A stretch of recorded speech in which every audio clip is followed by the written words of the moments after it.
Hello guys, welcome back to my channel Edutainment and मैं हूं स्मिता सिंह, आपके educator for code 55 human resource management and labour welfare. And we are going to study unit 8 the trade unions act 1926। So हम आगे बढ़ेंगे क्योंकि आपको जैसा कि पता है कि हम इन यूनिट 8 कर रहे हैं और यूनिट 8 से हमने काफ़ी सारे टॉपिक्स कर लिए हैं। सो उन टॉपिक्स को आगे बढ़ाते हुए, सेशंस को आगे ले जाते हुए हम उस टॉपिक की तरफ चलेंगे, उस स्लाइड की तरफ चलेंगे जहां से हमें आज का ये सेशन स्टार्ट करना है। Right, so just a second. Yes, so हम पढ़ रहे थे इंडस्ट्रियल डिस्प्यूट्स एक्ट 1947। सो उसके अंदर हम पढ़ रहे हैं, सेक्शंस पढ़ रहे थे। राइट, सो लास्ट सेशन में हमने बात की थी, वेजेस की बात की थी।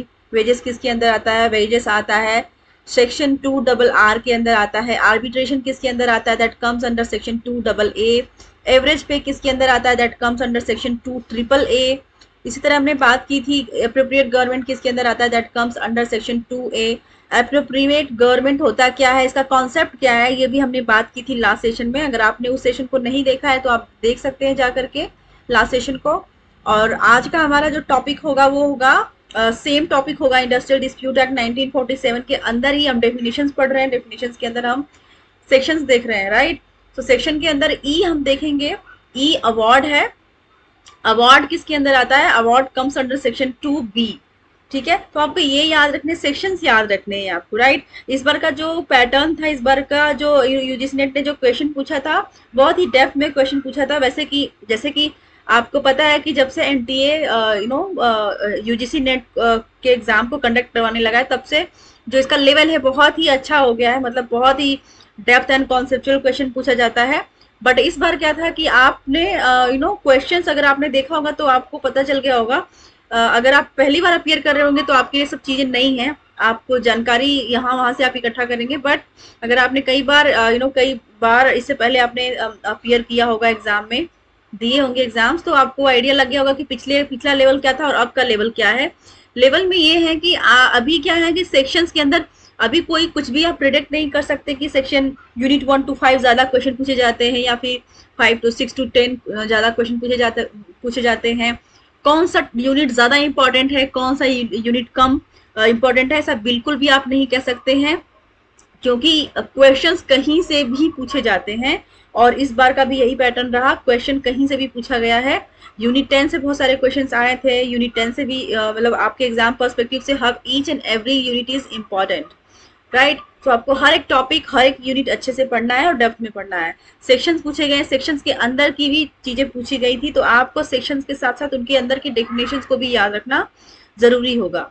राइट, सो अवार्ड के अंदर देखेंगे, award comes under section 2B and award is, पहला है क्या है अवार्ड? एन इंटरिम और फाइनल डिटर्मिनेशन। अवार्ड क्या होता है? एक फाइनल मतलब कि जब कोई भी पर्सन, कोई भी एम्प्लॉय अच्छा काम करता है तो उसको क्या दिया जाता है? अवार्ड दिया जाता है। तो वो एक तरह से फाइनल डिटर्मिनेशन होता है, एक चीजों का निर्धारण होता है कि ठीक है ये पर्सन इस चीज के लिए बना है या फिर इस चीज को कर दिखाया। तो आप एक डिटरमाइन करते हैं उस पर्सन को कि ये पर्सन इस चीज के लिए एलिजिबल है या फिर ये पर्सन कर सकता है, इसको ये चीज एज एन अवार्ड या फिर एज एन अप्रिसिएशन ये चीज करनी ही चाहिए इसके साथ। आप एज एन जब किसी भी पर्सन की परफॉर्मेंस अच्छी होती है तो उसको एक एज एन अप्रेजल उसको क्या दिया जाता है? उसको दिया जाता है कि आप एक कहते हैं कि अप्रिशिएट किया जाता है। तो अप्रिसिएशन में कभी कभी आपके सामने कुछ गिफ्ट दे दी जाते हैं आपको, या फिर आप मॉनेटरी बेनिफिट दिया जाता है। तो इस तरह से एक तरह से वो डिटर्मिनेशन होता है। Right, award. दूसरा है ऑफ एन इंडस्ट्रियल डिस्प्यूट और any question relating to thereto. And तीसरा है by a labour court, industrial tribunal, national tribunal and arbitrator under section 10A। और चौथा है interim award means a provisional और temporary relief. ठीक है, सो award के अंदर आपको सबसे ज्यादा इंपॉर्टेंटली क्या याद रखना है कि award comes under section 2B। F देखेंगे, इंडस्ट्री। इंडस्ट्री क्या है? सेक्शन 2I के अंदर आता है इंडस्ट्री। इंडस्ट्री देखेंगे, industry means any systematic activity carried on by cooperation between an employer and his workman whether such workmen are employed between an employer directly or by or through any agency, including a contractor for the production, supply or distribution of goods or services with a view to satisfy human wants or wishes,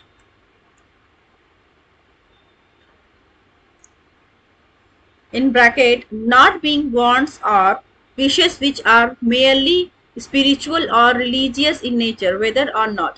so industry से क्या समझेंगे आप? Industry से आप ये समझना है कि सबसे पहले तो आप देख रहे हैं कि ये सेक्शन 2I के अंदर आता है। और दूसरी चीज क्या याद रखनी है कि इंडस्ट्री क्या होता है? इंडस्ट्री का मतलब होता है कि दो पार्टीज के बीच का जो कॉपरेशन होता है, एम्प्लॉयर और वर्कमैन, एम्प्लॉयर और एम्प्लॉयज के बीच का जो रिलेशन होता है, उसको हम इंडस्ट्री की तौर पे देखते हैं कि किस तरह। और जो वर्कमैन होते हैं वो डायरेक्टली किसी भी ऑर्गेनाइजेशन में काम कर रहे होते हैं या फिर इनडायरेक्टली, या तो डायरेक्ट कंपनी उनको हायर करती है या फिर किसी एजेंसी के थ्रू या फिर कॉन्ट्रैक्टर के थ्रू किसी भी ऑर्गेनाइजेशन में वो काम कर रहे होते हैं। तो जो रिलेशनशिप इस दोनों के बीच में होता है, एम्प्लॉयर और एम्प्लॉयज के बीच में जो कोऑपरेशन होता है वर्क को लेकर के, that is called industry, right. आपको मोटा मोटी सिर्फ इतना ही समझना है। नेक्स्ट देखेंगे, इंडस्ट्री के अंदर देखेंगे पहला, any capital has been invested for the purpose of carrying on such activity. दूसरा है, such activity is carried on which with a motive to make any gain और प्रॉफिट। सो क्या कह रहे हैं कि जब इंडस्ट्री में काम करता है कोई भी पर्सन या फिर एम्प्लॉयर है, एम्प्लॉयज के बीच का जो कोऑपरेशन लेवल होता है, जो उनके बीच का क्या रिलेशनशिप होता है, तो उनके पीछे मोटिव क्या होता है, मोटिव क्या होता है? मोटिव सिर्फ ये रहता है कि वो काम करें और उसके बदले में उनको प्रॉफिट मिले, उनको गेन मिले। दैट इज कॉल्ड, जो कॉम्बिनेशन होता है इन सारी चीजों का, दैट इज कॉल्ड इंडस्ट्री।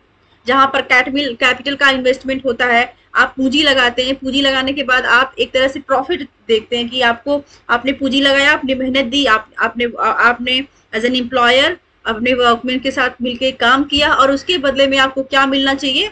आपका जो मोटो होता है वो होता है दैट इज कि गेन और प्रॉफिट मिले आपको, राइट। तो this is the definition of industry. G देखेंगे, इंडस्ट्रियल डिस्प्यूट। इंडस्ट्रियल डिस्प्यूट क्या है? सेक्शन 2K के अंदर आता है इंडस्ट्रियल डिस्प्यूट। इसका मतलब देखेंगे, इट मीन्स एनी डिस्प्यूट और difference between employers and employers और बिटवीन एम्प्लॉयर्स एंड एम्प्लॉयर्स। दो बार लिख दिया सेम चीज को। इसमें लिखना है ये है कि इंडस्ट्रियल डिस्प्यूट क्या होता है? डिस्प्यूट बिटवीन दो पार्टीज, मतलब एम्प्लॉयर और एम्प्लॉयज के बीच में डिस्प्यूट हो सकता है, एम्प्लॉयज का एम्प्लॉयज के साथ डिस्प्यूट हो सकता है, और एम्प्लॉयर का एम्प्लॉयज के साथ हो सकता है। मतलब एम्प्लॉयर का एम्प्लॉयर के साथ, एम्प्लॉयर का एम्प्लॉयज के साथ और एम्प्लॉयज का एम्प्लॉयज के साथ, तीन तरीके से डिस्प्यूट को देखा गया है, right. So this is the dispute, this is called dispute, right. Workman which is connected with the industrial dispute section 2K के अंदर का जो डेफिनेशन हम पढ़ रहे हैं, लास्ट सेकेंड लाइन में पढ़ रही हूँ, which is connected with the employment or non-employment or with the conditions of labor of any person। So mainly आपको क्या समझना है कि जो इंडस्ट्रियल डिस्प्यूट होता है वो किसी के भी बीच में हो सकता है, दो पार्टीज के बीच में, जो कि एम्प्लॉयर के बीच में हो सकता है डिस्प्यूट, एम्प्लॉयर का एम्प्लॉयज के साथ हो सकता है एंड एम्प्लॉयज का एम्प्लॉयज के साथ डिस्प्यूट हो सकता है। और ये डिस्प्यूट किसके अंदर आता है? That comes under section 2K।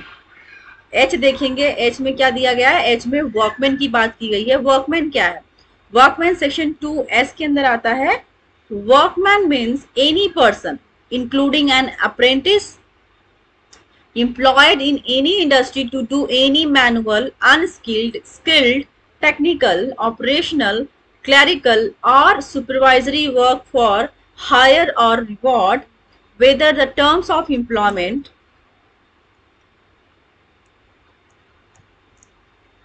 be expressed or implied। So workman की क्या डेफिनेशन है? सबसे पहले देखा आपने कि ये सेक्शन 2S के अंदर आता है।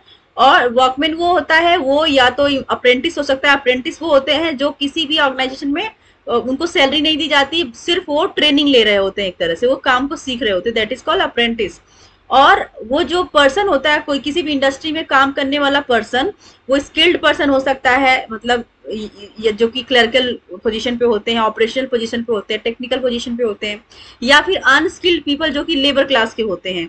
तो ये जो वर्कर्स होते हैं, काम करने वाले इंडस्ट्री के अंदर, जो पीपल होते हैं इंडस्ट्री के अंदर काम करने वाले, चाहे वो स्किल्ड हो या फिर अनस्किल्ड हो, they are called workman. Okay, next देखेंगे।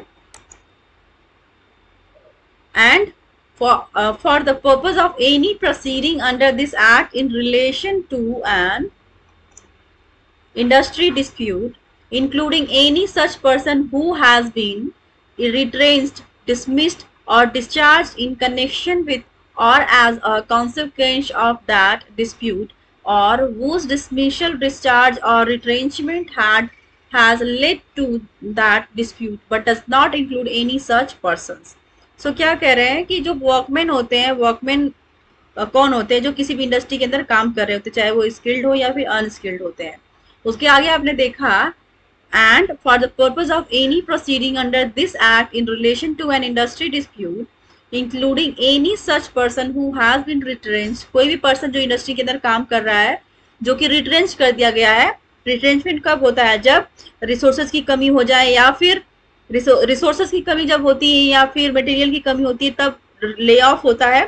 फॉर टेम्पोररी बेसिस एम्प्लॉयर क्या करता है, एम्प्लॉयज को ले ऑफ करता है कि अभी हमारे पास रिसोर्सेज नहीं है, मटेरियल नहीं है, मतलब एफिशिएंट नहीं है पे आउट करने के लिए, तो कुछ टाइम के लिए वो ले ऑफ कर देते हैं। फिर उनको ये बोल करके कि जब जैसे चीजें सिचुएशन सही हो जाएंगी, चीजें बैक मतलब नॉर्मल हो जाए, बैक टू नॉर्मल हो जाएंगी, आपको बुलाया जाएगा। रिट्रेंचमेंट की केस में क्या होता है? रिट्रेंचमेंट तब होता है जब एम्प्लॉयर कॉस्ट कटिंग करते हैं, उनको लगता है कहीं ना कहीं कि हमें इतने एम्प्लॉयज की जरूरत नहीं है, हम एक्स्ट्रा एम्प्लॉयज रख लिए हैं, या फिर कहीं ना कहीं हमें कॉस्ट कटिंग की जरूरत है, तो वो होता है रिट्रेंचमेंट। तो in case of retrenchment, dismissed और डिस्चार्ज इन कनेक्शन विद और as a consequence of that dispute, और whose dismissal, discharge, or retrenchment has led to that dispute, but does not include any such person, right?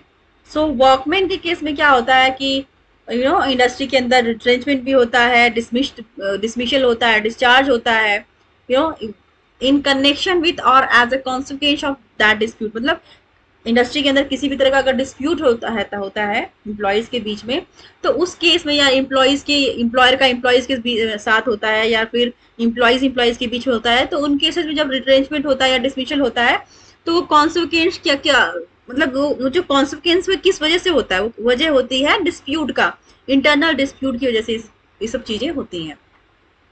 आई देखेंगे lay off. Lay off क्या है, जो मैंने बताया कि lay off किस केस में होता है, तो ले ऑफ का आपको आई थिंक आपको कॉन्सेप्ट क्लियर होगा। Lay off comes under section 2 इसमें देखा गया है, it means the failure, refusal or inability of an employer to give employment to a workman whose name is born on the muster rolls of his industrial establishment and who has not been retrenched. The failure, refusal or inability to give employment may be due to, पहला है shortage of coal, power or raw materials, और दूसरा है the accumulation of stocks, तीसरा है the breakdown of machinery, और चौथा है नेचुरल कैलामिटी और for any other connected reason. जैसा कि मैंने बताया कि ले ऑफ का क्या रीजन होता है, जब इंडस्ट्री में इंडस्ट्रियलिस्ट को लग जाता है कि हमारे पास पावर मतलब शॉर्टेज है कोल्स की, मतलब जो सपोज कोई फैक्ट्री है जहाँ पे कोल्स के बेसिस पे काम होता है, कोयले की काम होता है, तो जहाँ पे कोयले का काम मतलब एनर्जी के लिए जो प्रोडक्शन कर रहे हैं, एनर्जी की जरूरत है, तो एनर्जी सपोज वहाँ पे कोल का की रिक्वायरमेंट होती है, आपके पास मटेरियल ही नहीं है, मटेरियल इन द सेंस कि आपके पास कोल नहीं है, पावर ऑफ रॉ मटेरियल्स नहीं है, इनअवेलेबल है, अवेलेबिलिटी नहीं है वहाँ पर, एक्यूमुलेशन ऑफ स्टॉक्स, तीसरा है ब्रेक डाउन ऑफ मशीन, मतलब मशीनरी प्रॉपर फंक्शन में नहीं है, काम नहीं कर रही है, नेचुरल कैलामिटी भी हो सकती है, मतलब जो नेचुरल आपदाएं आती हैं, जैसे तूफान आ गया, बाढ़ आ गई, कुछ भी हो सकता है, राइट। सो इन केसेस में भी क्या होता है कि जब लगता है ऑर्गेनाइजेशन को कि हम नहीं कर पाएंगे सर्वाइव विद दीज कंडीशंस, तो वो ले ऑफ कर देते हैं, सेइंग दैट कि जैसे चीजें बैक टू नॉर्मल होंगी आपको वापस बुला लिया जाएगा काम पर। राइट। सो वो होता है ले ऑफ, ले ऑफ होता है ले ऑफ होता है टेम्पोररी इन नेचर। रिट्रेंचमेंट, जहां पे आपने देखा रिट्रेंचमेंट होता है परमानेंट इन नेचर, राइट। सो आपको ये याद रखना है। इसके डेफिनेशंस आपको पता चल गई होंगी, रिट्रेंचमेंट और ले ऑफ की, प्लस किसके अंदर आते हैं ये भी पता चल गया होगा। लॉकआउट क्या होता है, जैसे स्ट्राइक आपने देखा ना, स्ट्राइक उसी तरह लॉकआउट होता है। जैसे स्ट्राइक पे कौन जाता है, एम्प्लॉयज जाते हैं। लॉकआउट पे कौन जाता है, एम्प्लॉयर जाता है।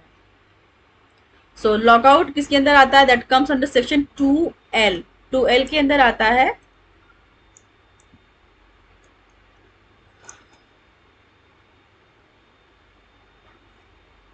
Sorry, it means the temporary closing of a place of employment. Lockout में क्या होता है, टेम्पोररी क्लोजिंग होती है एम्प्लॉयमेंट का, or the suspension of work, or the refusal by an employer to continue to employ any number of persons employed by him। मतलब lockout में क्या होता है, टेम्पोररी बेसिस पे कंपनी को शट कर दिया जाता है, वो रीजन कुछ भी हो सकता है, right. The conditions to be satisfied in lockout are as follows. क्या कंडीशंस हो सकती हैं लॉकआउट की, आपको नीचे देखने को मिलेगा। पहला देखेंगे, there is temporary closing of the place of employment or the suspension of work or withholding of work by the employer in some form। क्या कह रहे हैं कि जो लॉकआउट होता है वो परमानेंट नहीं होता है, नेचर वाइज ये परमानेंट नहीं होता, ये टेम्पोररी होता है नेचर, ठीक है। तो किसकी वजह से होता है, क्लोजिंग अगर हो गई तो क्या वजह होती है, सस्पेंशन ऑफ वर्क होता है, withholding of work by employer in some form. दूसरा है, there is an element of enforcing demands mere refusal to give employment may not be lockout unless done with a view to exercise coercion to make employees accept the demands of the employer। तीसरा क्या है, there is an intention to re-employ workers if they accept। मतलब क्योंकि जैसा कि आपने देखा पहली लाइन में कि ये परमानेंट इन नेचर नहीं होता, ये टेम्पोररी होता है। तो वहां पे जो एम्प्लॉयर का इंटेंशन होता है, जैसे क्योंकि ये टेम्पोररी होता है नेचर वाइज, तो उसके पीछे जो इंटेंशन होता है एम्प्लॉयर का वो ये होता है कि वो अगेन उनको री एम्प्लॉय करेंगे, उन एम्प्लॉयज को जिनको वो ले ऑफ कर रहे हैं, राइट। तीसरा देख रहे हैं आप, there is an intention to reemploy workers if they accept the demand of the employ. अगर वो एम्प्लॉयर की डिमांड को एक्सेप्ट करते हैं तो उनको री एम्प्लॉय किया जा सकता है।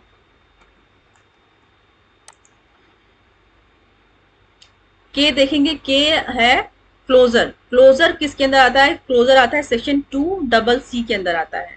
इसके अंदर देखेंगे क्या इसकी डेफिनेशन है, it means the permanent closing of a place of employment or part thereof. However there is no power on the employer to restrict operations. whether a closure was temporary or permanent, it must be decided with reference to the intention of applicant at the time of closing down the plant। so जहाँ पे आपने देखा lay off क्या होता है, lay off permanent नहीं होता, वो टेम्पोररी नेचर होता है। वहां पे एम्प्लॉयर का इंटेंशन होता है कि अगर उनकी डिमांड को एक्सेप्ट करते हैं एम्प्लॉय तो उनको वापस बुलाया जा सकता है। क्लोजर क्या होता है, क्लोजर में आप ना परमानेंटली क्लोज करते हैं, शट डाउन करते हैं ऑर्गेनाइजेशन को। लेकिन ये भी होता है कि आपने जो शट डाउन किया है, दूसरे केस में आप ये भी देख सकते हैं कि जो वैसे तो ये नेचर जो होता है क्लोजर का वो परमानेंट होता है नेचर, लेकिन एम्प्लॉयर चाहे तो उसको अगेन उसको रीओपन कर सकता है। तो वो उसके ऊपर डिपेंड करता है कि वो अगेन वो रीओपन करना चाहता है कि नहीं चाहता है। बट नेचर वाइज जो क्लोजर टर्म है वो परमानेंट इन नेचर होता है, whereas lockout is temporary in nature, right. जबकि वो टेम्पोररी होता है लॉकआउट, लेकिन कभी कभी क्या होता है कि लेआउट मतलब ऐसा होता है कि वो फिर कभी ओपन ही नहीं होती ऑर्गेनाइजेशन, तो वो भी एक तरह से परमानेंट हो जाता है। जब अगर कभी ओपन ही नहीं हुआ, हो सकता है कि उनका जब उन्होंने कंपनी को शट डाउन किया, जब ले ऑफ किया, लॉकआउट किया, तो उनका इंटेंशन था कि जब वो अगेन रीओपन करेंगे ऑर्गेनाइजेशन को, जब रिसोर्सेज एंड मटेरियल्स वापस उनके पास आ जाएंगे, चीजें नॉर्मलाइज हो जाएंगी, तो फिर से वो स्टार्ट करेंगे कंपनी को और फिर से लोगों को बुलाएंगे जो एम्प्लॉयज को ले ऑफ किया गया है। अगर वो उनकी डिमांड पे डिमांड्स को एक्सेप्ट करते हैं, जो उनके टर्म्स एंड कंडीशंस होंगे वापस बुलाने की, अगर वो एक्सेप्ट करते हैं तो उनको वापस बुलाया जाएगा। लेकिन कभी कभी क्या होता है कि वो परमानेंट हो जाता है, मतलब वो ओपन ही नहीं होती ऑर्गेनाइजेशन। उसी तरह क्लोजर जो होता है वो परमानेंट इन नेचर होता है, लेकिन कभी कभी क्या होता है वो एम्प्लॉयर के इंटेंशन पे डिपेंड करता है कि वो अगेन ओपन भी हो सकता है, राइट। और के बाद देखेंगे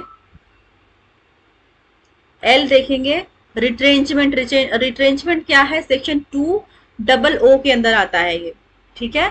it means that the termination by employer of the service of a workman for any reason who whatsoever otherwise than a punishment inflicted by way of disciplinary action. It does not include. So retrenchment का क्या होता है, termination होता है एक तरह से employment से, जहां पर एम्प्लॉयर क्या करते हैं, रिट्रेंचमेंट करते हैं, मतलब अपनी कॉस्ट कटिंग करते हैं। तो कॉस्ट कटिंग में क्या करते हैं, वो टर्मिनेट करते हैं एम्प्लॉयज को। पहला देखेंगे voluntary retirement of the workman, मतलब कभी कभी क्या होता है, जो रिट्रेंचमेंट दूसरे एक फॉर्म में होता है कि आप खुद ही बोल दीजिए कि मैं नहीं जॉब कर पाऊंगा या फिर नहीं करना चाहता हूँ, आप रिटायरमेंट ले लीजिए, वॉलंटरी रिटायरमेंट ले लीजिए। वो भी एक तरह से रिट्रेंचमेंट ही होता है, जहां पर एम्प्लॉयर एम्प्लॉय को कन्विंस करता है, उनको बेनिफिट्स प्रोवाइड करता है कि आप रिटायर कर लीजिए, ठीक है। उसमें क्या होगा, एम्प्लॉयर की भी कॉस्ट कटिंग हो जाएगी और आपका भी बात रह जाएगी, आपकी भी इज्जत बनी रहेगी। सो आप इज्जत के साथ चले जाइए, राइट। सो वॉलंटरी रिटायरमेंट भी वही होता है। सो रिट्रेंचमेंट के अंदर वॉलंटरी रिटायरमेंट भी आता है। दूसरा देखेंगे retirement of the workman on reaching the age of superannuation provided the contract of employment contains a stipulation in that behalf. क्या कह रहे हैं, retirement of the workman on reaching the age of superannuation provided the contract of employment contains a stipulation in that behalf. क्या कह रहे हैं कि जो रिटायरमेंट की जो एज होती है, अगर वो पहुंच रहे हैं, मतलब सुपरनुएशन की एज पहुंच रही है, मतलब जहां पे उनका रिटायरमेंट की एज आ चुकी है, वहां पर वो रिटायरमेंट ले लेते हैं, राइट। जो कॉन्ट्रैक्ट के बेसिस पे प्रोवाइड किया जाता है कि आप रिटायरमेंट का जो एज है उस एज में आप ले लीजिए। कभी कभी होता है रिटायरमेंट के पहले जो आपकी एज है रिटायरमेंट की, सुपरनुएशन की जो आपकी एज है उससे पहले ही आप रिटायरमेंट ले लेते हैं, दैट इज कॉल्ड सुपरनुएशन। तीसरा है इसके अंदर ए देखेंगे, ए बी सी डी होना चाहिए, तो फिर अगेन यहाँ पे ए बी आ गया है। Anyways termination of service of a workman as a result of the non-renewal of the contract of employment after expiry of the stipulated period of the contract. So जो employee का contract sign करते हैं कि हमें इतने time period के लिए हम काम करेंगे एक दूसरे के साथ, अगर वो रिन्यू हो गया तो ठीक है। कभी कभी क्या होता है, उसको रिन्यू नहीं कराते कि नहीं ठीक है, अब आपकी जरूरत इतने ही टाइम तक की रहती है, अब हमको रिन्यू नहीं कराना है इस कॉन्ट्रैक्ट को, अब आप जा सकते हैं, गुड बाय कर रहे हैं आपको। तो वहां पे भी वो एक तरह से वो टर्मिनेशन होता है सर्विसेज का, जिसको हम रिट्रेंचमेंट के फॉर्म में देखते हैं। सी देखेंगे, सी और डी, वैसे यहाँ पे ए बी लिखा है, हम कंसीडर करेंगे क्योंकि हमने लास्ट स्लाइड में ए बी देखा था, ये सी है और लास्ट की जो लाइन है डी होगी, राइट। Termination of service of workman on the ground of continued ill health, मतलब जब कभी कभी क्या होता है कि एम्प्लॉयज की हेल्थ में, मतलब हेल्थ वाइज जो सफर कर रहा है वो ठीक ही नहीं हो रहा है, वो इल कंटिन्यूसली है, राइट, कंटिन्यूसली इल है, तो उस केस में भी एम्प्लॉय को एम्प्लॉयमेंट से टर्मिनेट किया जाता है कि आप काम नहीं कर पाएंगे, इसके बदले में हम किसी और को हायर कर लेते हैं, या फिर हमें नहीं रखना है, हम नहीं कंटिन्यू कर पाएंगे, तो उस केस में भी इसको रिट्रेंचमेंट के तौर पे ही देखा जाता है। एम देखेंगे स्ट्राइक। स्ट्राइक क्या है, स्ट्राइक सबसे पहले देखेंगे स्ट्राइक आता है किसके अंदर, that comes under section 2Q।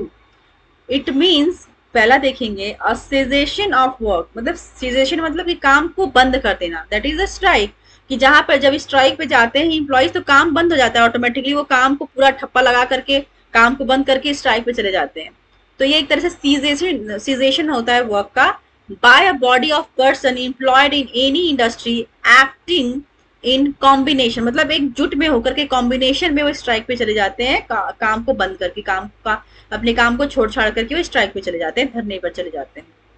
दूसरा है a concerted refusal of any number of persons who are have been so employed to continue to work or to accept employment. तीसरा है refusal under a common understanding of any number of such persons to continue or to accept employment, right। सो strike की definition आपको easily समझ में आ जाएगी, आपको याद रखना है कि स्ट्राइक आता है सेक्शन 2Q के अंदर। पब्लिक यूटिलिटी सर्विसेज क्या है, that comes under section 2N।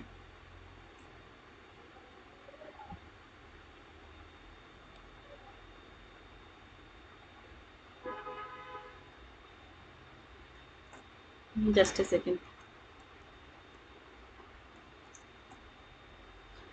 public utility services comes under section 2N. It means A देखेंगे any railway service or any transport service for carriage or passenger or goods by air. मतलब जो public utility services होती हैं वो section 2N के अंदर आती हैं, और इसके अंदर कौन क्या आता है, इसके अंदर आता है रेलवे सर्विसेज आती हैं और any transport service for carriage of passenger, मतलब ऐसी कोई भी सर्विस जहां पर ट्रांसपोर्टेशन होती है, लाइक रेलवे को ले लीजिए फॉर एग्जांपल, या फिर एनी ट्रांसपोर्ट सर्विस को ले लीजिए जहां पर पैसेंजर को कैरी आउट किया जाता है, राइट। और गुड्स बाय एयर मतलब चाहे वो सपोज ट्रेन से गुड्स एंड मटेरियल्स भी आते हैं, कोयले जैसे आते हैं, अदर मटेरियल भी आते हैं, रेलवे से जो एक जगह से दूसरी जगह भेजे जाते हैं, तो वहां पे गुड्स और या फिर अदर चीजें आती हैं, अदर मटेरियल्स आते हैं बाय ट्रेन।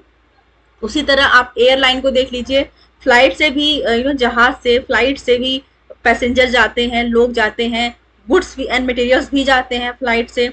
तो कोई भी ऐसी सर्विस जहां पर पब्लिक मतलब एक तरह से वो ट्रांसपोर्ट होती है, तो ट्रांसपोर्ट में वो एयर ट्रांसपोर्ट भी हो सकता है या फिर रेलवे को भी ले लीजिए फॉर एग्जांपल, तो इस वो किसके अंदर आता है, that comes under public utility service, जहां पे पब्लिक उसको यूज करती है, पब्लिक यूटिलिटी सर्विसेज उनको बोला जाता है। दूसरा है बी देखेंगे, any service in or in connection with the working of any major port or dock, कोई भी ऐसी सर्विस जो कि किसके कनेक्शन में, that is the connection with the working of any major port or dock.